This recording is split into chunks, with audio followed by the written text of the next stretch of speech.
बच्चों, मैं हूँ राबिया बेगम। आज हम छठी कक्षा की हिंदी पुस्तक बसंत भाग 1 का 14वां पाठ लोकगीत नामक निबंध पढ़ेंगे। इस निबंध के लेखक है भगवत शरण उपाध्याय।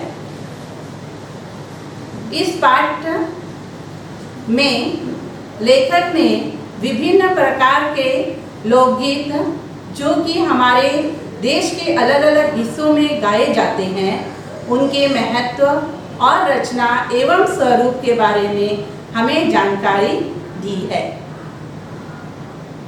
लोकगीत क्या है? सबसे पहले हम ये जानने की कोशिश करेंगे कि लोकगीत क्या है।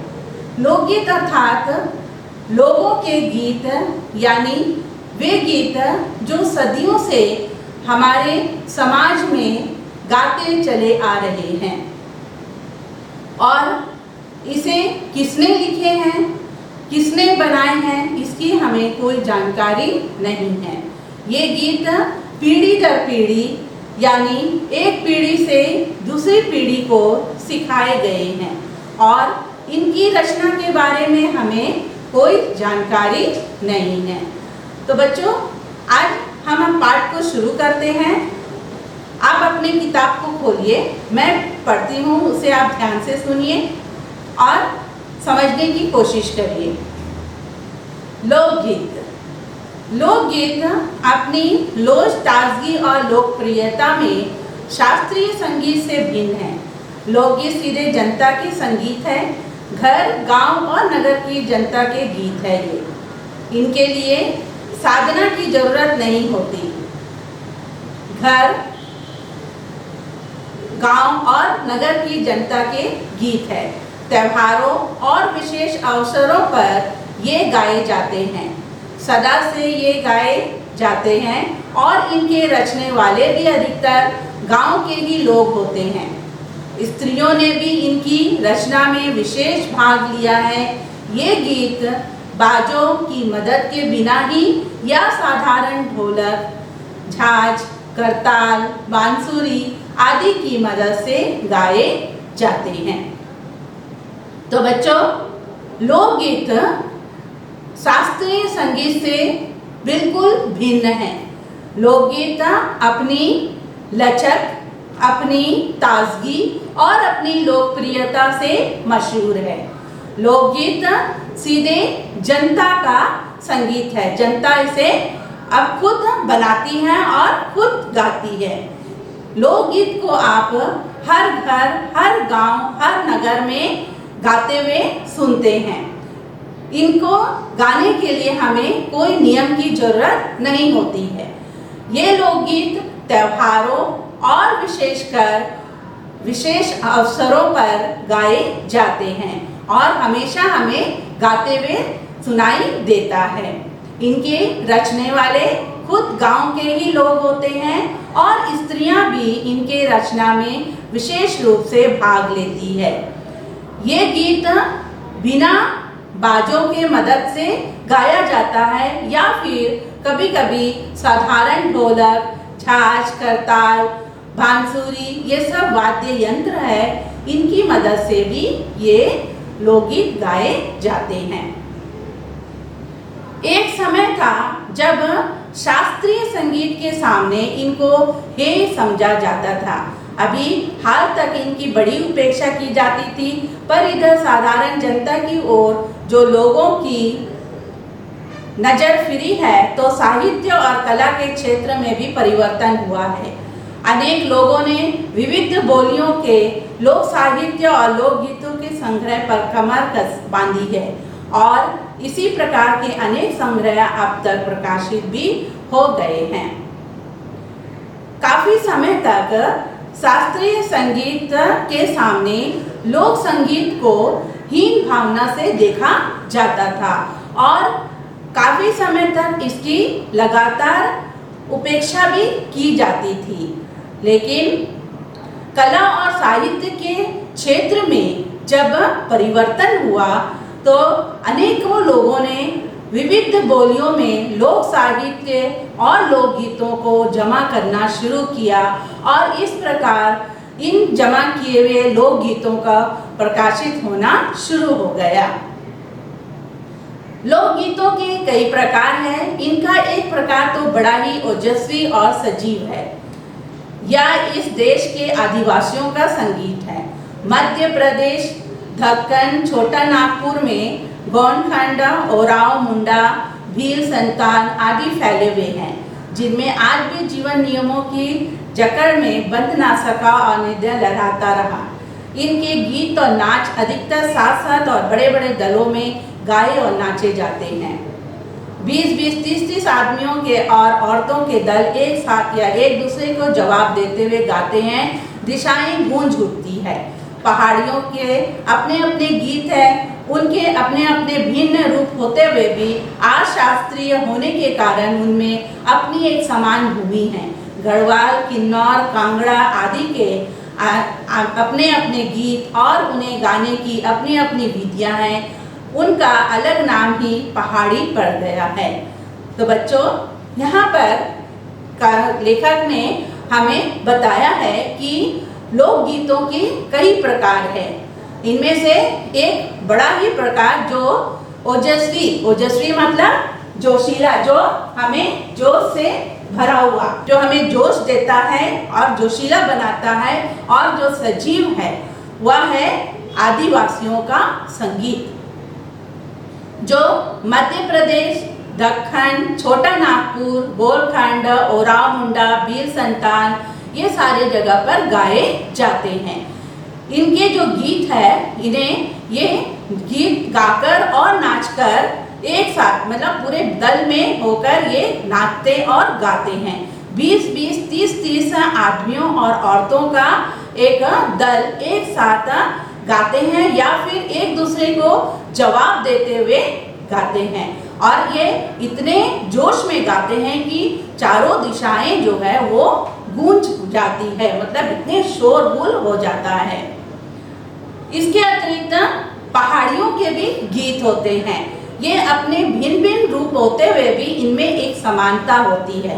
गढ़वाल, किन्नौर, कांगड़ा आदि के अपने अपने गीत होते हैं और ये अपने अपने विधियों में जो है इन गीतों को गाते हैं। इनका अलग अलग रूप होने के बाद में भी इन्हें पहाड़ी गीत के नाम से जाना जाता है। वास्तविक लोकगीत देश के गांवों और देहातों में है। इनका संबंध देहात की जनता से है। बड़ी जान होती है इनमें। चैता, कजरी, बारामासा, सावन आदि मिर्जापुर, बनारस और उत्तर पूर्वी के प्रदेशों और बिहार के पश्चिमी जिलों में गाए जाते हैं। बाउल और बतियाली बंगाल के लोकगीत है। पंजाब में महिया आदि इसी प्रकार के हैं। हीर रांझा, सोहनी महवाल संबंधी गीत पंजाबी में और ढोला मारू आदि के गीत राजस्थानी में बड़े चाव के साथ गाए जाते हैं। बच्चों, लेखक ने कहा है कि वास्तव में जो वास्तविक लोकगीत है वो हमारे देश के गांवों में और देहातों में ही इनका उदय हुआ है। इनका संबंध देहात की जनता मतलब गांवों की जनता से है। वहाँ के लोगों की ये जान होती है।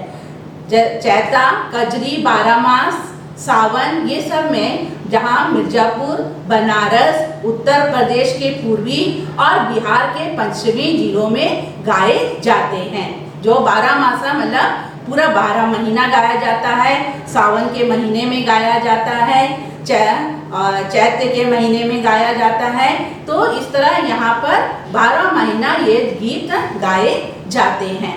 बाउल और बाउल मतलब हिंदू संगीत और सूफी संगीत, और बतियाली जो नाव चलाने वाले नाव चलाते समय गाते हैं, तो वो गीत ये बंगाल के लोकगीत है, वहाँ पर गाया जाता है। पंजाब में महिया गीत गाया जाता है, जिसमें हीर रांझा, सोनी महिवाल के गीत होते हैं, और ढोला मारू राजकुमार और राजकुमारियों के लोकगीत राजस्थान में बड़े चाव के साथ गाए जाते हैं। इन देहाती गीतों की रचयिता कोरी कल्पना को इतना मान न देकर अपने गीतों के विषय रोजमर्रा के बहते जीवन से लेते हैं, जिससे वे सीधे मर्म को छू लेते हैं। उनके राग भी साधारणतया पीलू, सारंग, दुर्गा, सावन, सोरठ आदि है। कहरावा, बिरहा, धोबिया आदि देहात के बहुत गाए जाते हैं और बड़ी भीड़ आकर्षित करते हैं। बच्चों, लोकगीतों का विषय जो है वो रोजमर्रा के हमारे जीवन से होता है, तो इस कारण ये गीत जो है सीधे हमारे मर्म मतलब हमारे हृदय, तो ये सीधे हमारे मन को छू लेते हैं। इनके जो राग जो है वो साधारणतया पीलू होते हैं, सारंग, दुर्गा, सावन, सोरठ आदि होते हैं। कहरावा, बिरहा, धोबिया ये सब भी लोक संगीत है, तो ये भी जो है देहात में गाए जाते हैं और इनको सुनने के लिए बहुत भारी भीड़ जो है उमड़ कर आती है। इनकी भाषा के संबंध में कहा जा चुका है कि ये सभी लोकगीत गांवों और इलाकों की बोलियों में गाए जाते हैं। इसी कारण ये बड़े आहतकार और आनंददायक होते हैं। राग तो इन गीतों के आकर्षक होते ही है, इनकी समझे जाने वाली भाषा भी इनकी सफलता का कारण है। बच्चों, ये जो लोकगीत होते हैं ये गांव और इलाकों की बोलियों में गाया जाता है। जो गांव की अपनी बोली होती है उसमें ये गाया जाता है। इस कारण ये बड़े ही प्रसन्नतापूर्वक मतलब हमें आनंद देने वाले होते हैं और अपनी बोली में गाए जाने के कारण और आकर्षक राग ही इसके लोकप्रियता का कारण है। भोजपुरी में करीब 30-40 वर्षों से विदेशिया का प्रचार हुआ है। गाने वालों के अनेक समूह इन्हें गाते हुए देहात में फिरते हैं। उधर के जिलों में विशेषकर बिहार में विदेशिया से बढ़कर दूसरे गाने लोकप्रिय नहीं हैं। इन गीतों में अधिकतर रसिक प्रियों और प्रियाओं के बात रहती है, परदेशी प्रेमी की, और इसमें करुणा और विरह का रस बरसता है। बच्चों, भोजपुरी में करीब 30 से 40 सालों तक विदेशी लोकगीत का प्रचार हुआ था। ये जो विदेशिया गीत है इनको जो गाते हैं जो गांव वाले, वो देहात में गाते हुए समूह में फिरते रहते हैं। और ये जो गीत है ये विशेषकर बिहार में गाया जाता है। इन गीतों को अधिकतर परदेशी प्रेमी और रसिक प्रेमी प्रेमिकाओं के बारे में गीत गाया जाता है। इनमें करुणा और विरह का रस झलकता है। आगे देखो बच्चों, जंगल की जातियों आदि के भी दल गीत होते हैं जो अधिकतर बिरहा आदि में गाए जाते हैं। पुरुष एक ओर और स्त्रियां दूसरी ओर एक दूसरे की जवाब के रूप में दल बांधकर गाते हैं और दिशाएं गुंजा देते हैं। पर इधर कुछ काल से इस प्रकार के दलीय गायन का ह्रास हुआ है। बच्चों, जंगल में जातियों के जो जंगल में जो जाति रहते हैं उनके भी दल गीत होते हैं और ये अधिकतर बिरहा के गीत गाते हैं। इसमें पुरुष एक ओर और दूसरी ओर स्त्रियां होती हैं और वे एक दूसरे को जवाब देते हुए गीत गाते हैं और ये इतने खुलकर गाते हैं बच्चों कि चारों दिशाएं जो हैं वो गूंज जाती हैं। लेकिन अभी कुछ काल से ही, कुछ समय से जो है इस दलीय गायन का जो है काफी नुकसान हुआ है। आगे एक दूसरे प्रकार के बड़े लोकप्रिय गाने अल्लाह के हैं। अधिकतर ये बुंदेलखंडी में गाए जाते हैं। आरंभ तो इनका चंदेल राजाओं के राजकवि जगदीश से माना जाता है, जिसने अल्लाह उधर की वीरता का अपने महाकाव्य में बखान किया है। पर निश्चय ही उनके छंद को लेकर जनबोली में उनके विषय में दूसरे देहाती कवियों ने भी समय समय पर अपने गीतों में उतारा और ये गीत हमारे गांव में आज भी बहुत प्रेम से गाए जाते हैं। इन्हें गाने वाले गांव-गांव ढोलक लिए गाते फिरते हैं। इसी की सीमा पर उन गीतों का भी स्थान है जिन्हें नट रस्सियों पर खेल करते हुए गाते हैं। अधिकतर ये गद्य पद्यात्मक हैं और इनके अपने बोल हैं। बच्चों, एक और दूसरे प्रकार के एक लोकप्रिय गीत हैं जो अल्लाह के हैं। ये अधिकतर बुंदेलखंड में गाए जाते हैं। इनका आरंभ चंदेल राजाओं के राज्य कवि जानकी से हुआ है और इन्होंने अल्लाह की वीरता को अपने महाकाव्य में बखान किया है। उनके इस छंद को लेकर दूसरे देहाती कवियों ने समय समय पर अपने गीतों में इसे उतारा है और ये गीत जो है आज भी गांव में बड़े प्रेम के साथ गाए जाते हैं। लोग गाते समय ढोलक लिए गांव-गांव में गाते फिरते रहते हैं। बच्चों, आगे का पैराग्राफ देखिए। अनंत संख्या अपने देश में स्त्रियों के गीतों की है। ये गीत भी लोकगीत ही पर अधिकतर इन्हें औरतें ही गाती है। इन्हें सिरष्टी भी अधिकतर वही है।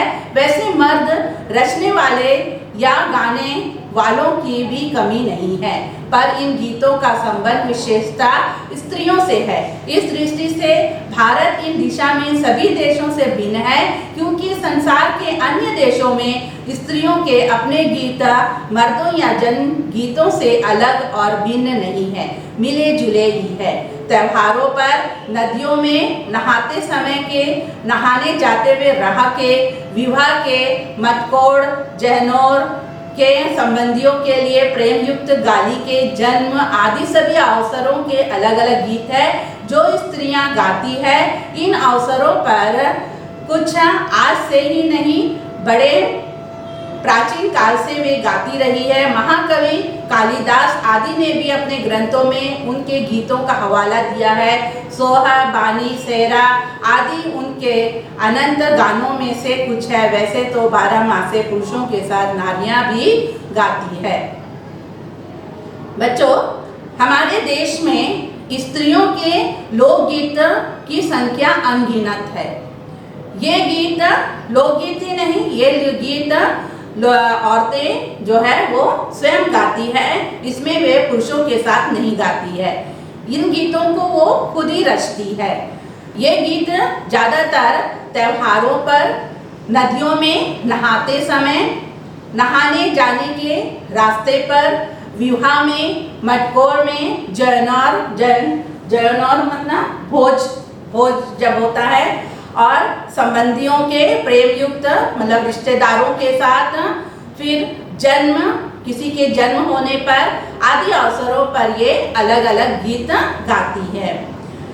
ये जो गीत वे गाते हैं ये आज से नहीं, प्राचीन समय से ये गीत गाया जाता है और महाकवि कालिदास ने अपने ग्रंथों में इन गीतों के बारे में बताया है। सोहर, बानी, सेहरा आदि के समय में इनके अनगिनत गीत है जो गाते हैं। वैसे स्त्रियां पुरुषों के साथ 12 मास गाना तो गाती ही रहती है।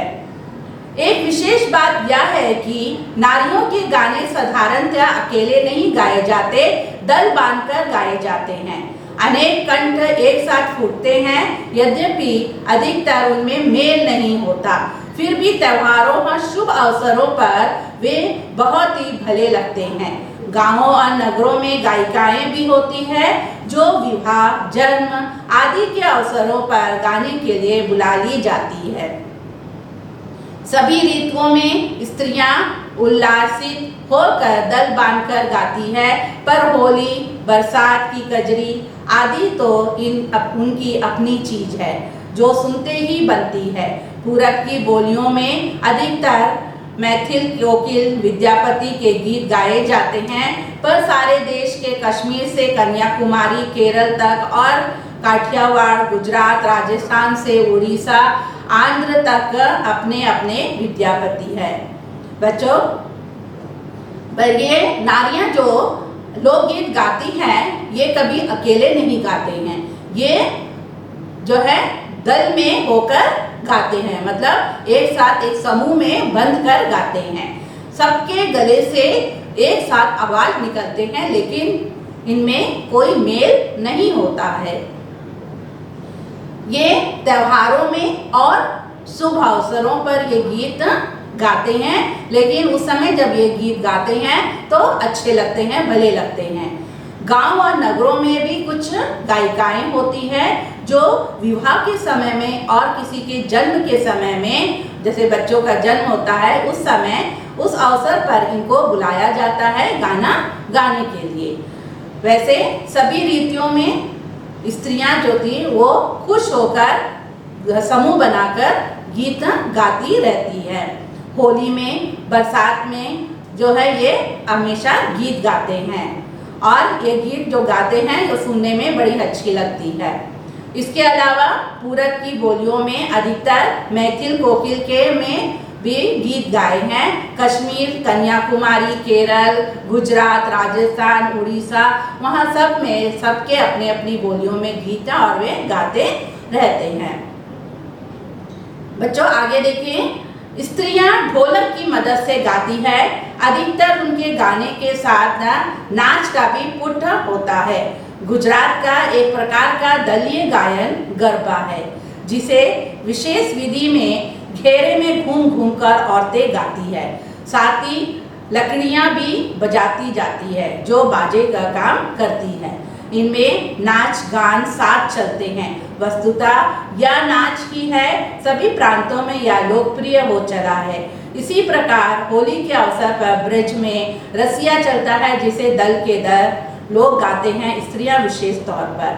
बच्चों, स्त्रियां जो लोकगीत गाती है वो ढोलक के मदद से गाती है। आप हमेशा अक्सर देखते होंगे टीवी में या हम पिक्चर में देखते हैं कि जहाँ पर स्त्रियां गाना गाती हैं ये एक समूह बना लेते हैं और उनके ढोलक जो है वो खुद बजाते हैं और उसकी मदद से ये लोकगीत गाते हैं। अधिकतर उनके जो गाने हैं उसमें नाच का भी पुट मतलब अंश, तो इनमें जो है ये नाच के का अंश होता है। जैसे आप देखते होंगे कि गुजरात में जो गरबा नाच होता है इसमें महिलाएं जो है घेरे बना लेती है और घूम घूम कर जो है वो गाती है। उसके साथ साथ लकड़ियां को लेकर ये बजाती है जो बाजे का काम करते हैं। तो इस तरह उनका जो गाना होता है उसमें नाच और गाना दोनों साथ साथ चलता रहता है। तो इसी तरह जो है सभी प्रांतों में ये लोकगीत लोकप्रिय हुआ है। होली के अवसर पर ब्रज में रसिया चलता है और जिसमें लोग दल में होकर गाते हैं और स्त्रियां विशेष रूप से इसमें भाग लेती है। इस तरह बच्चों, गांव के गीतों के वास्तव में अनंत प्रकार है। जीवन जहां इटला इटला लहराता है वहां भला आनंद के स्रोतों की कमी हो सकती है। उद्धाम जीवन के ही वहां के अनंत संख्यक गाने प्रतीक है। तो इस तरह बच्चों, गांव में लोकगीत जो है वो अनगिनत है, जो हम सबके जीवन को आनंदित कर लेता है। और यही लोकगीत जो है वो हमारे स्वतंत्र जीवन का प्रतीक है। तो बच्चों, ये पाठ जो है आप लोगों को जरूर समझ आया होगा। आप इसे और अच्छा से अपने घर में भी पढ़िए और भी अच्छे से समझ आएगा। अब आप देखिए, इनके हम कुछ प्रश्न उत्तर को हम हल कर लेते हैं। पहले हम लेंगे निबंध से। पहला प्रश्न है, निबंध में लोकगीतों के किन पक्षों की चर्चा की गई है, बिंदुओं के रूप में उन्हें लिखो। तो इसका उत्तर हम लिखेंगे बच्चों, निबंध में लोकगीतों के निम्नलिखित पक्षों की चर्चा की गई है, जिनमें पहला लोकगीतों की रचना का विषय, रचनाकार, गायन शैली, राग, सहायक वाद्य यंत्र, गायक समूह, लोकगीतों के साथ नृत्य, लोकगीतों की भाषा, गायन के अवसर, लोकगीतों के प्रकार, लोकगीतों की लोकप्रियता। ये सारे चीज जो है हम लोकगीतों में सुनते आए हैं। तो दूसरा प्रश्न है बच्चों, हमारे यहाँ स्त्रियों के खास गीत कौन कौन से हैं हमारे देश में? इसके उत्तर क्या होगा?